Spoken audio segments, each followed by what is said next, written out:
Le secteur des loisirs en Côte d'Ivoire prend un nouvel élan. Pour mieux encadrer cette croissance, le ministère du Tourisme et des Loisirs a initié le mardi dernier un atelier de formation destiné aux responsables socio-culturels des collectivités locales.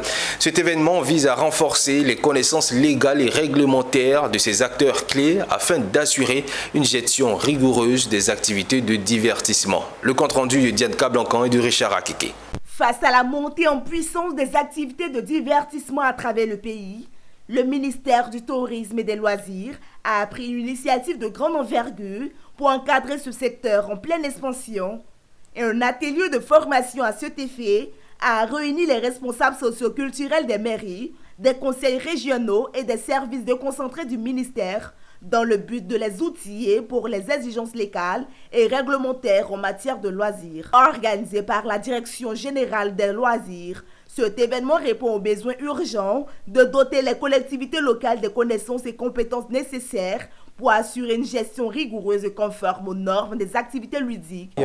Nous organisons cet atelier donc, de formation et de sensibilisation des collectivités, donc des responsables loisirs dans les différentes collectivités et des services déconcentrés du ministère pour justement leur donner les rudiments en matière de développement des loisirs dans nos communes.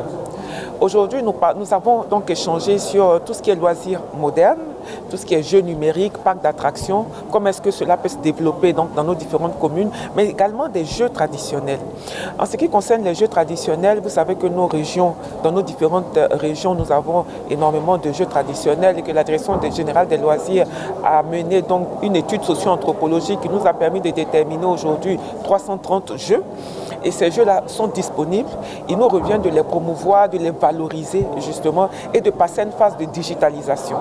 Durant cette formation, les participants ont pu approfondir leur compréhension des textes de loi et règles encadrant l'organisation des loisirs et des jeux, devenus incontournables dans la vie quotidienne des citoyens ivoiriens. Cet atelier a également favorisé les échanges entre les responsables socioculturels qui ont pu partager les défis rencontrés sur le terrain et discuter des solutions adaptées aux réalités locales. Le directeur de cabinet nous donne les grandes lignes. Faire de la Côte d'Ivoire une base de loisirs, faire de la Côte d'Ivoire une sorte de focus, une sorte de base pour que toute la sous-région vienne se divertir et de façon saine. Qu'est-ce qu'elle a en elle? Qu'est-ce qui fera sa spécificité que les philosophes appellent l'idiosyncrasie pour que sa jeunesse soit occupée sainement, pour que sa destination en Côte d'Ivoire soit une destination innovante, une destination de loisirs. C'est aussi cette ambition que M. le ministre Tian Fofana